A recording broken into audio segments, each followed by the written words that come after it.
बिस्मिल्लाहिर्रहमानिर्रहीम। अस्सलाम वालेकुम। आज हम लफ्ज़ों की दुरुस्तगी के बारे में आपको बताएंगे कि लफ्ज़ों को किस तरह से बेहतर करके लिखना चाहिए, हम उसमें गलतियां क्या करते हैं उनके बारे में आपको हम थोड़ा सा बताएंगे। सबसे पहले तो आज हम बिस्मिल्लाह का तर्जुमा लिखेंगे। उसमें जैसे लफ्ज़ लिखे जाते हैं अल्लाह ताला के नाम से।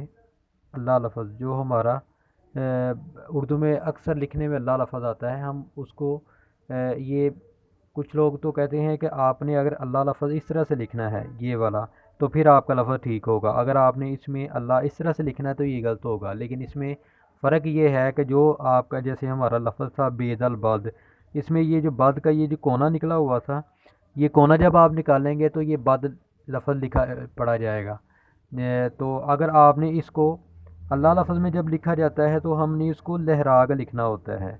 दूसरा, एक अल्लाह लफ्ज़ इस तरह से भी लिखा होता है, ये भी हे होता है।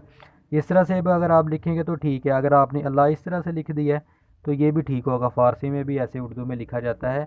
ये जो अल्लाह लफ्ज़ लिखा होता है ये अरबी में लिखा होता है। ये चीज़ का आपको मैं बता दूँ, जब आपने उर्दू लिखना है तब आपको फिर इस तरह से अल्लाह लफ्ज़ लिखना पड़ेगा। ताला लफ्ज़ लिखना है तो इसके लिए हमने ये ताला का ये लफ्ज़ पहले भी हमने बे आइन वाला जो लफ्ज़ लिखे थे उसमें ये लफ्ज़ आया था ताला, ये बराबर होता है ऊपर से। उसके बाद खड़ी ज़बर जब आपने लिखनी है ली बना के, ये बिल्कुल सीधा होता है ताला। अगर आपने ताला का इस तरह से लिख दिया बढ़िए के साथ खड़ी ज़बर लगा दी तो ये भी ताला आपका ठीक होगा, ये गलत नहीं होगा। तो इस तरह से के लफ्ज़ जब लिखेंगे तो ये जो बढ़िए होता है हम उसको मोस्टली जब लिखते हैं तो इसको हम के को पूरा नहीं लिखते, आधा लिख देते हैं, तो वो लफ्ज़ में खूबसूरती नहीं आती। जब तक आप इसको इससे डबल आगे नहीं लेके जाएंगे तब तक ये आपका बढ़िए वाला लफ्ज़ अच्छे नहीं लगेंगे। तो इसके बाद नाम, ये भी लफ्ज़ हमने पहले लिखे हुए हैं अपनी मशकों में, पिछली मशक़ें जो हमने की थी उसमें।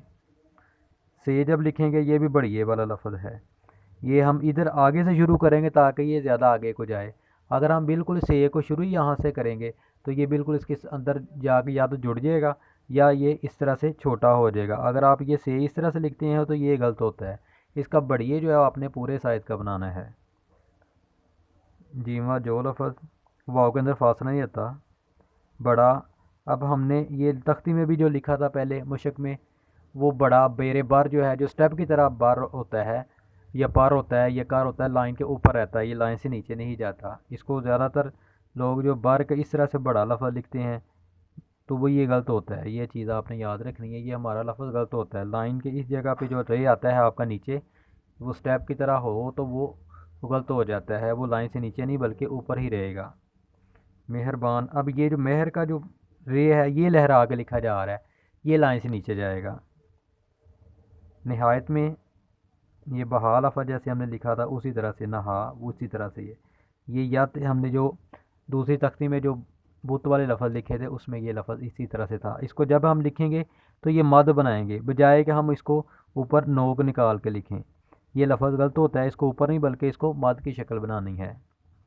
रहम, हे और मीम इसके बराबर आएगा तो उसको आपने नीचे लेके जाना है, इसको आपने पीछे से नहीं कर दिया। अगर आपने रहम को इस तरह से लिख दिया या जम को आपने या हम को आपने ये नोक निकाल दी तो ये आपका लफ्ज़ गलत हो जाएगा। तो आपने इस चीज़ को भी याद रखना है।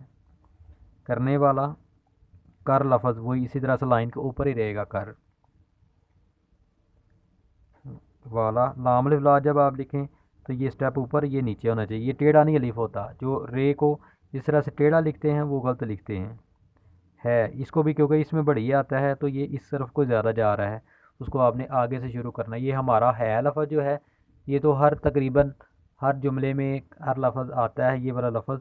तो आप ये जो है लफ्ज़ है इसको आपने बड़े ध्यान से इसको मद की शक्ल से ऊपर से बनाना है, बजाय कि आप इसकी नोक निकालें। ये है इस तरह से नहीं बल्कि इस तरह से होगा। तो इंशाल्लाह हम अगली मशक में आपका जो लफ्ज़ों की दुरुस्तगी है उसमें कोशिश करेंगे कि आपके जो रूटीन में जो लफ्ज़ हैं उनको बेहतर से बेहतर किया जाए। अस्सलाम वालेकुम।